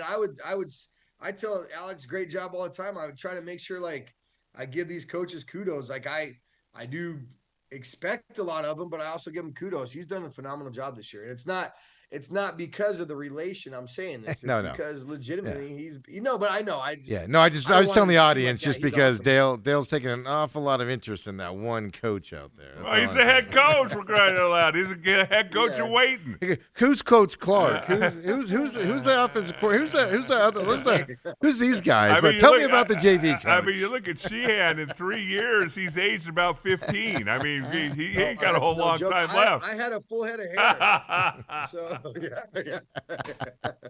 Well, Coach, depending on weather, we're not going to talk about that. I'm planning on coming out there. I've resigned myself to the fact I watch the ASU game on my phone, as long as it's good enough for me. I don't want to melt out there, if you know what I mean. No, So I'm looking forward to I- it, man. It's gonna be fun to watch you guys perform and against Phoenix Christian. I'm looking forward to it a lot. I can't wait. We're back in that underdog role, and I think that's where we thrive, and I hope we still can. We still got to go out and play on Saturday, but our boys are pretty dang excited right now. I'll tell you All that. right. Good luck to you. Absolutely. Thank you guys. Appreciate Got you it. guys. Have an awesome week. See you on Saturday. We'll see you next week as well. And Dale, whew, big matchup. Glad it's him and not me. It was amazing though, looking at the schedules. I mean, Phoenix Christian hasn't played anybody to their level either. So they're both two hard games here coming up for both of them. Yeah. That's fascinating to me. Let's give the kudos to the AIA. Who does the scheduling? AIA or the teams do it, don't they? Well, the teams do obviously you have to play your region games, Yes. and everybody's in region, Yeah. and I think Phoenix Christian probably looks at SCA the same way. Hey, you know what? Well, we've got a good season going. Whether we go undefeated or not, isn't the big thing. Is we want to win the state championship. Yeah. And- This is getting you. These two games are getting you ready for the playoffs. Come on, and then you got that added game against another region, which will be somebody making the playoffs and as so well. you want a challenge. You do not want to be going into the playoffs, winning every game by 50 points, and sitting your starters coming out of halftime. So I think both teams are looking forward to it. I'm keeping my fingers crossed that the weather forecasters for the 99th time are wrong. They have artificial, so as long as it's not raining during the game, I'll be fine. It's just because it'll drain. Dude, do you think we give one It's rip about me. about you? It's about me. I love how you go into that. Well, I'll be out there It's about me. if the weather's acceptable for Steve I'm McCollum. And I'm telling Coach I'll be there, so he doesn't have to text me later on. They don't reach out to you, Dale. So I don't know why you're all so upset that they Where- reach out to me. where all the are time. you, Steve? Come on back, folks. The main event.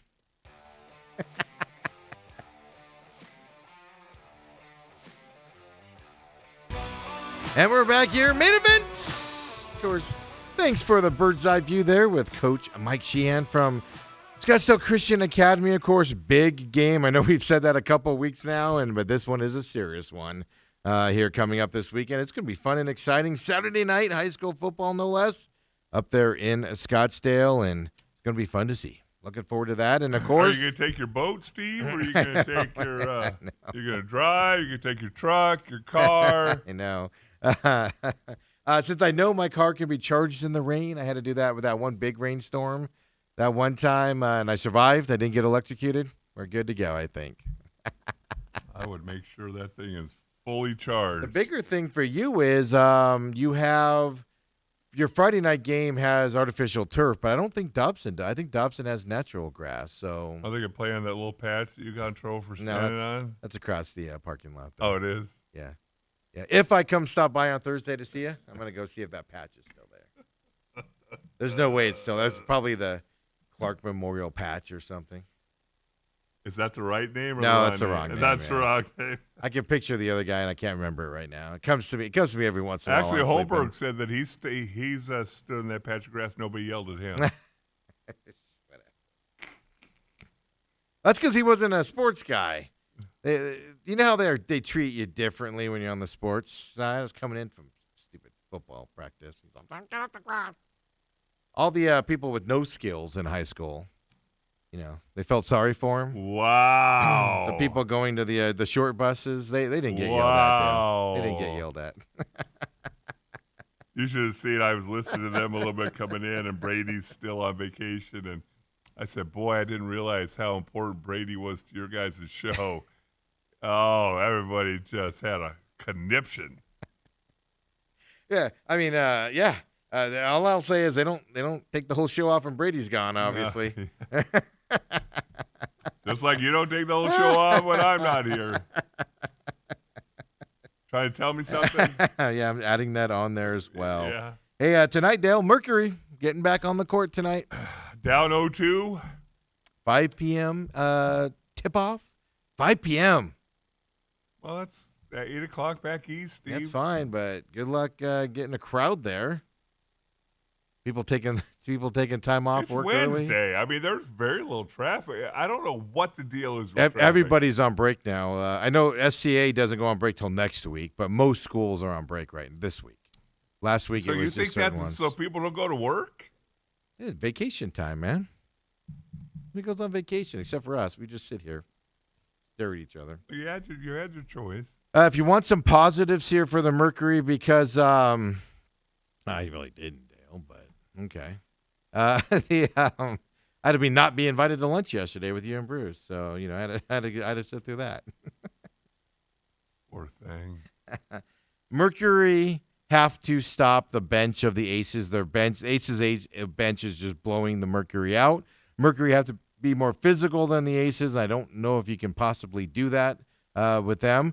But if you want some positivity here, by the way, the opening game of this year's final, so game 1 in Las Vegas, 1.9 million viewers. It peaked at 2.5 million for that most watched game 1 since the league's inaugural season is what you're looking at. So eyeballs were on game 1 here as well. Game 2 turned into a blowout. It was during NFL football on top of it. Noon it started on Sunday.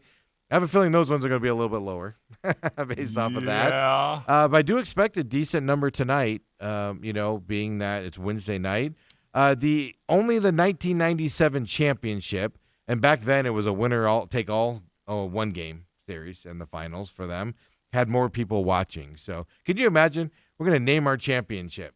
You're going to play one game, and we're going to name a champion. That seems so backwards in basketball style. But if you want some positive news, it's not you gotta stop the Aces from outscoring you 57-24 through the 2 games. You've got to stop the Aces, or your bench needs to step up. That's the depth problem that, Dale, I've been talking about, where you make fun of me and I say, they weren't going to make the championship game. They don't have the level that these really, really good teams have there, and that's what they're running into. However, Mercury are 3-1 in the playoffs here at home. Aces have beat the Mercury 5 out of the 6 times this year, so it's been a mismatch here with these two teams. But Mercury are 3-1 at home. The Aces are 1-2 on the road. So maybe here tonight's the night that the Mercury climb back into this game into this series as well tonight. 5 p.m.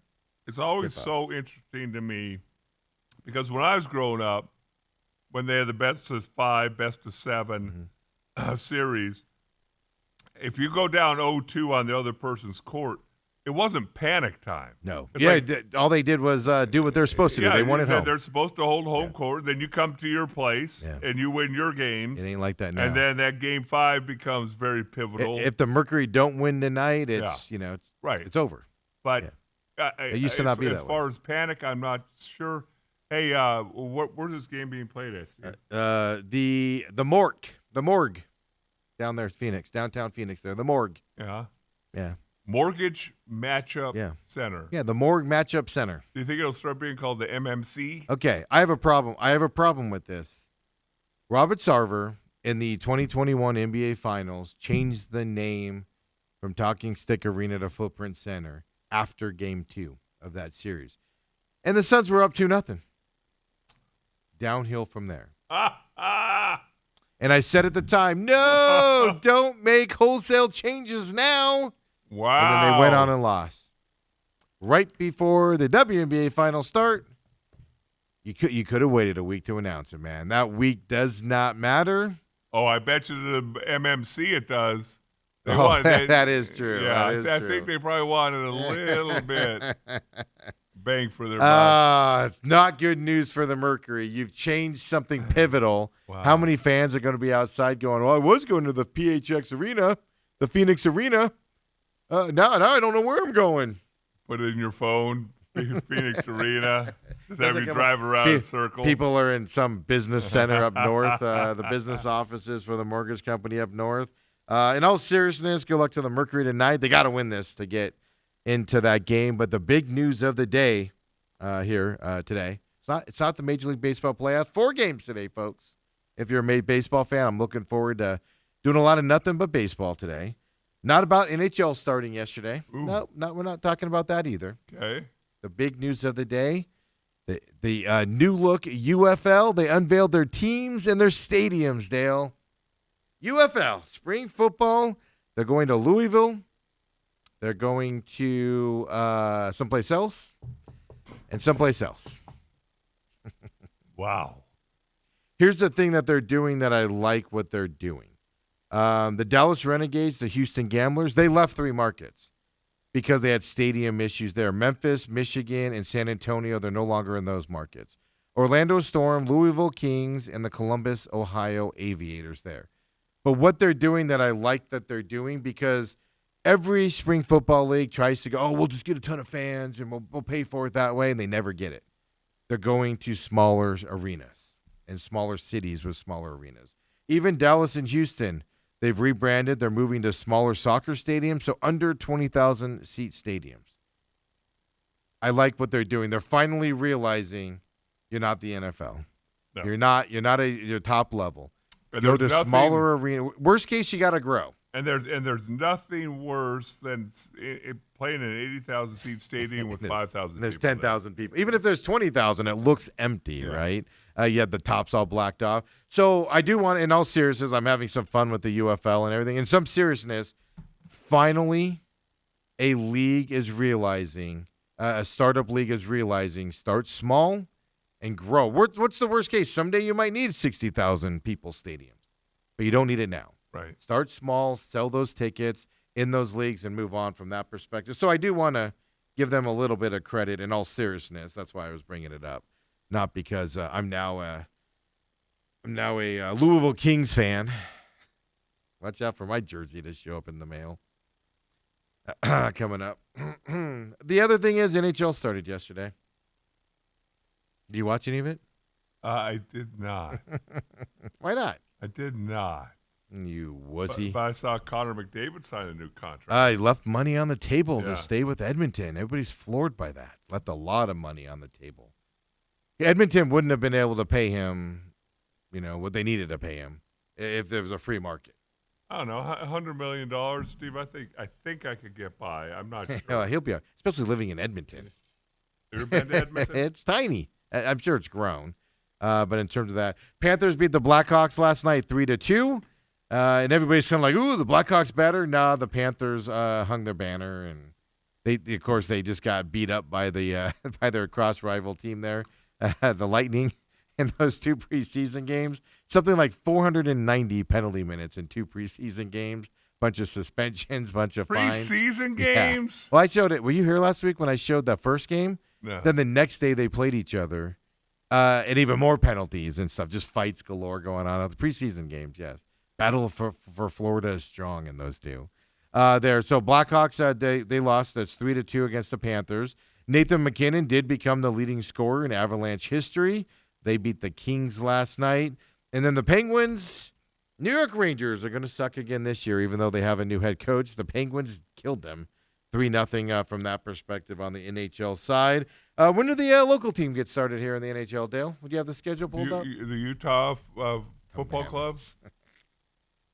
When will 5,000 people at the Utah Mammoths games not be able to watch half the game? Wow. When does that start up there? You are just so salty. Well, you can't When you got the best owner, Steve, things happen. best owner in all of land. Yeah, the Jazz are really rocking it out there and stuff to that effect. So I'm excited hockey started. Watched a lot of that last night as well. Conor McGregor is suspended. He's suspended for 18 months. He violated the whereabouts policy under his anti-doping program, which means he didn't check in. The thing that makes me interested in this, his suspension is retroactive to his last missed test. So it's an 18-month suspended. But what kind of punishment is that? Well, you're 18 months suspended, but we're going to retroactively go back to March when you missed your last test. What kind of punishment is that? So it's a year suspension because he wasn't fighting anytime soon. He's eligible in March of 26. I don't get what they're doing on that side and that perspective of things. So, Major League Baseball, 4 games today, Dale. Are you excited? Yankees did survive. Bruce called it perfect yesterday and said they would. They ended up doing it. Can the Yankees tie it up today again, Dale, in Major League Baseball? The big question. Did we decide that it is a best of It's 7 a or best of 5. Best of 5. Okay. Because I hate this. you got Seattle and Detroit. Seattle leads that series 2-1. Seattle, man, that was a rain delay yesterday, and Seattle just knocked the socks off of Detroit. I do think Seattle wins this game. Noon first pitch. I think Seattle closes this series out. with I think Bryce Miller pitches for them. Bryce today. Miller versus Casey Mize. Seattle's closing out this series today at noon, And then weather you got, permitting. You got Milwaukee at Chicago. Yep. Milwaukee's closing out that series as well. Really? Chicago, They're gonna sweep the Cubs? Yeah, Cubs have nothing for them. Ooh, I At don't know Chicago, about that. Cubs Cubs, have Cubs have nothing more for 'em. pride than that. Yeah, you can have all the pride you want. You're getting your butt kicked at 2 p.m. today by Milwaukee. Wow. And then you got the Dodgers leading the Phillies. Yeah. Oh yeah, Philly's done. They choke, man. I give that stat yesterday where they just have nobody hitting. None of their guys are hitting. Their the good news for Phillies is this game is in L.A. because their Phillies fan base is losing their mind at how bad they are in the playoffs. Well, you got Aaron Nola versus Yamamoto. Yamamoto's winning this game.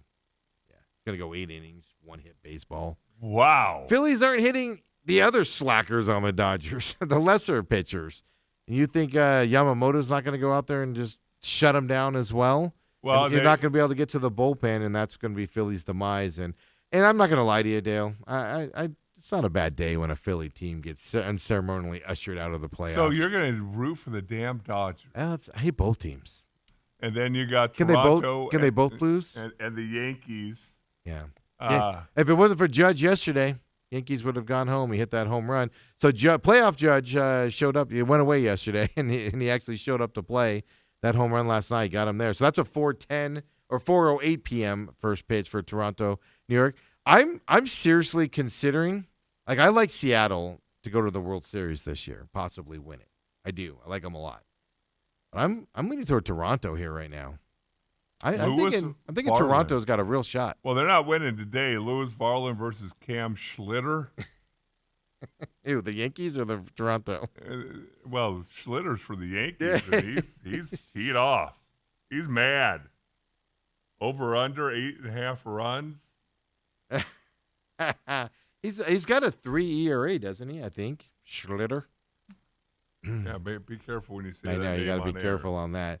Young guy in the playoffs. That's the thing. And then you're at home, elimination game. A lot of pressure on you as a Yankees young starter there for him. But yeah, so noon, 2, 4, and 6 o'clock today. You've got Major League Baseball here. You see some closeout games. If not, interesting enough, the NL, if it does continue in the NL, they play tomorrow, Thursday. The AL will have the day off and play on Friday here coming up if it does continue. And obviously Milwaukee-Chicago series.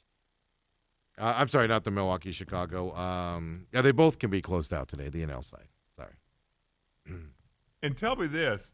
Does it make sense that if you put your hand on another person, it only costs you $100,000, but if you inadvertently use the wrong finger when you're waving at your fans, it's going to cost you $250,000? Owners get held to higher standards. I just don't think it's fair. The only Jerry. reason he's even getting fined is because the fan put it out on top of it. Like, aren't you angry at your fan? Like, really, dude, we're having a moment. I paid attention to you in rival thing. You know, I said, you're number one. You're our number one fan. I meant to put my And then thumb you up. put it out on social media, and I get fined $250,000 because you couldn't keep our little private moment with ourselves. Wouldn't you be upset about that as an owner? Come on. And you talk about Pensing not having a good excuse. Come on, Jerry. You got to go to your PR guy. Come on with something better than I that. love how he does it. He's staring at him, and he does it, middle finger out. He pulls it back in, and then he just points at him with a big old grin on his face. And I'm just like, Come on, Jerry. I've just never been in a situation where I've been like, oh, sorry, that was supposed to be my thumb. I meant to give you a thumbs up. That's so great. $250,000. Looking ahead to this week really fast in NFL stuff here. Thursday night, you got Giants-Eagles on Thursday night. I do like how they do division games on Thursday nights now for the most part because, yes, you have to prep for division games, but you know the teams because it's division, right? Eagles-Giants. Giants are out there talking a lot. They're saying things like, got to make sure Saquon doesn't get hot in this game and stuff like that. Giants are doing a lot of talking. I don't know if I like that going into this game against the Eagles. Now, Eagles do have to. Now, Philadelphia to New York is not that far of a trip. So I don't think travel is going to be a concern. It's not like Seattle to Phoenix. No, I think a lot of times they take a train. I think you're right. I think you're right. I know they used to. I don't know if they still do. Do Yeah. they? Do they still? I'm sure. Obviously, it's a private one, but yeah. Yeah, could you imagine? You're just sitting there reading a paper.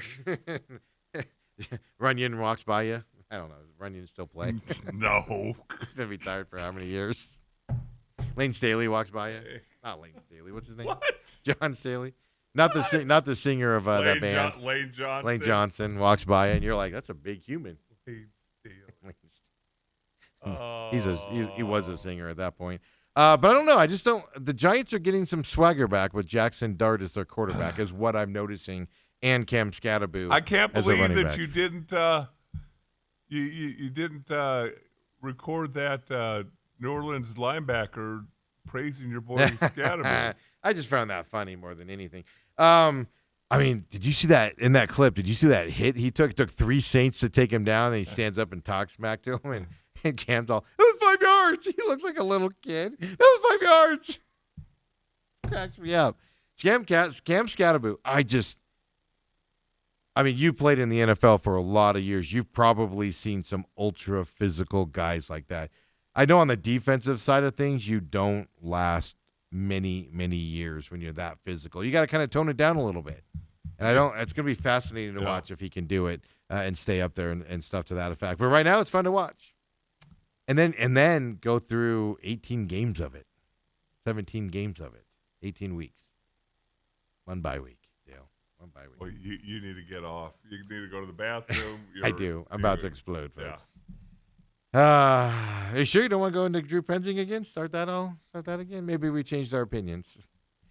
Which coach is going to the microphone today to tell us how they didn't feel good about today something they called? it's Murray, right? Murray today, Wednesday Murray. Somebody, if he says, "Oh, I'd rather have the ball in my hands," you're going to hear me screaming from my house, folks. Just warning you right now. It's coming up. Dale, get out of here. Everybody else, McCollum on Business coming up at 11. Pit Stop is up. The Look Back show from yesterday is posted. Hit that up. YouTube, of course. Subscribe to the YouTube page for us. Just help us get us out there. As we haven't even started promoting that yet, except for here, but we're getting some people finding that. Subscribe to the free podcast as well. Get that out there. Hit us up on the text line, 623-252-6670. Enjoy the last day without rain. Flash Gordon says, "Hey, Steve, one last fantasy question. My running back room for second back is Kareem, Haskins, Chubb. Someone is offering Michael Carter for my Rashid Rice. What do you think?" Rice, what's Rice going to be when he comes back in week 7? Dale, is the bigger question there. Is it going to be the missing piece? I'll say this. I wouldn't trade Carter for Rice. I wouldn't be opposed to unloading Rice, but Michael Carter for Rice, I don't think that's the right decision because the Cardinals' running game is terrible. And Rice is going to catch some balls when he comes back here coming up as well. So, Autumn saying people are saying Mike McDaniel gets fired. We should hire him for OC.